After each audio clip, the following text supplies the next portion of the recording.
Silla,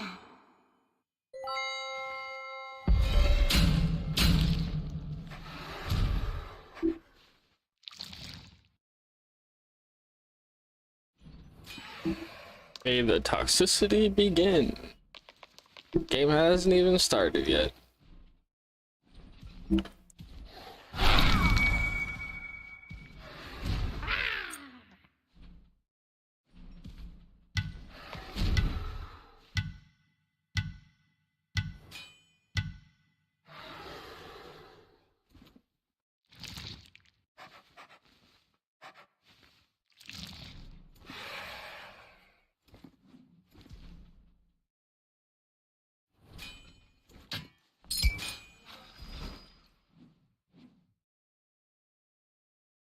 Literally wait 5 minutes to get into a game and people just don't pick.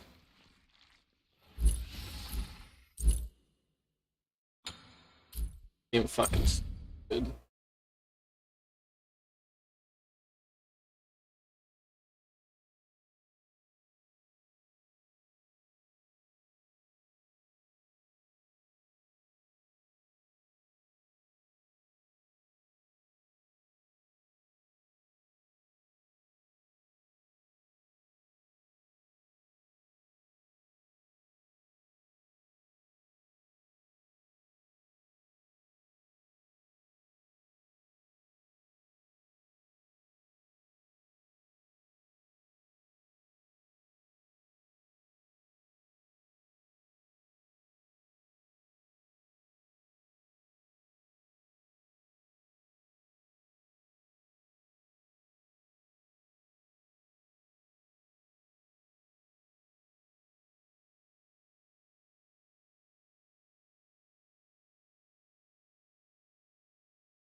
I feel like blessings were pretty decent. I never got to use them, but they sound like they're better than the starter items we have now.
Tusker.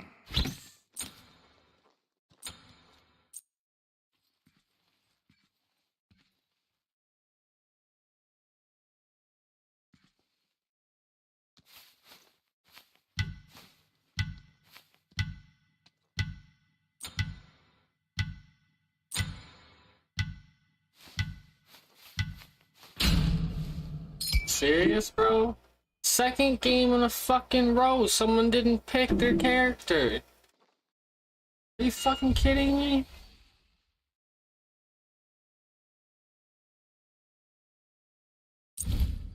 Straight up bullshit, dude.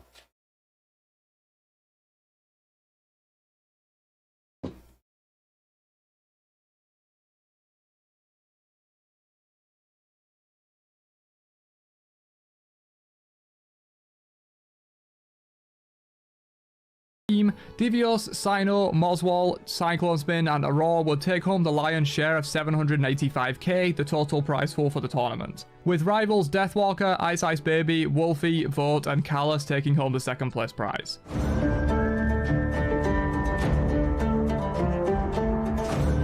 Season 6 continued and built upon the successes of Season 5 without changing too much, continuing to add a smaller roster of gods with Merlin, Jormungandr, Horus and Set as the first and only double release, Olorun, Persephone, Yamoja and Heimdallr being the god roster for Season 6. In terms of conquest changes at the season launch, the Totem of Ku was added, which was a nice change to shake up the solo lane a little bit and encourage fighting and aggression in a lane that had become a bit of a slogfest over the years, along with the introduction of the unique Furies. That's right, prior to Season 6 it was just the Gold Fury. This season added the Primal and Oni Furies to shake up the mid-game of Conquest, along with a change to Fire Giants attacks. On the topic of maps, the new, and can I say most beautiful Assault map was introduced in early Season 6 as well, replacing a very dated one with not only a beautiful visual overhaul, but a few gameplay changes too, like the healing pods and mini side jungle. This season also saw the retirement of season tickets and the introduction of battle passes, for better or worse. For new items, Season 6 saw the introduction of Speed Pot, which for those who only started playing recently after the boots removal, was a potion you bought that gave 18% movement speed just like boots did,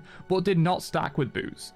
This was bought in the hyper late game alongside selling your boots, so you kept the movement speed but could get a full tier 3 item, and it was as clunky as it sounds. This was eventually removed alongside boots in Season 8. The Arthurian item tree was also added in Season 6 following the release of Arthur and Merlin in late Season 5 and early Season 6 respectively, with Arendite, Pridwin, Staff of Muradin and Failnot all seeing their debut here. Contagion was added in this same patch as well, giving a physical defense equivalent to Pestilence in a similar way to Brawlers and Divine being equivalents for physical and magical respectively. Not too much else happened in Season 6 since, as I mentioned, it was mostly building upon the success of Season 5 with some minor but still much appreciated changes. This was also the start of the longer patch cycle with closer to 12 updates a year instead of 24 in previous seasons. Season 6 was the start of the unified local pro league held in Georgia. No more would teams compete as NA and EU meeting at Worlds. From this point on, all teams were based in Atlanta and every pro league event was a LAN. This approach had its pros and cons, but this is still the way it's done today. With 10 teams competing over 2 phases of play with a Masters LAN after each, the winners of Phase 1 were Team Rival, the runners-up from the previous 2 seasons of Worlds, albeit not with the same roster, while Phase 2 was won by Renegades. 18 teams in total qualified for the 2020 Season 6 World Championship, with all 10 from the Season 6 Pro League, a departure from previous seasons where only the top teams of EU and NA would directly qualify, along with 2 additional teams from NA and EU, plus the number 1 Xbox and PlayStation teams from both NA and EU. Hype Unit Xbox and Rival Xbox from, well, Xbox, and Ariel Arise plus Big Money from PlayStation battled it out, with the finalists being both Xbox teams. In the end, Hype Xbox took the win 2-1 over Rival. As mentioned, 18 teams qualified for the World Championships, however only 8 of those qualified for the main event.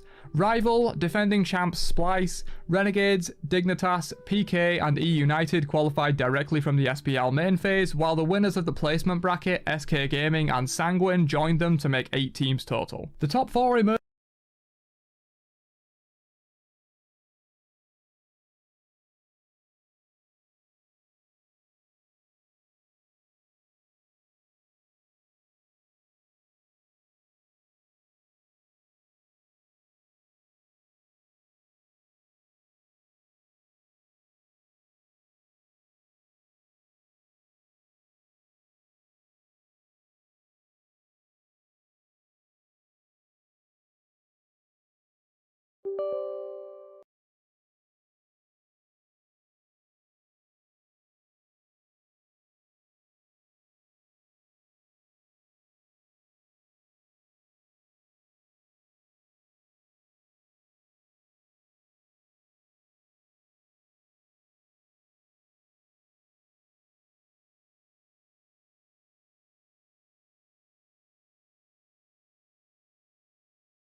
emerged as Rival, Dignitas, Renegades and SK, with Rival qualifying with a dominant 3-0 victory over Dignitas and SK taking the win in a closer set with Renegades 3-2.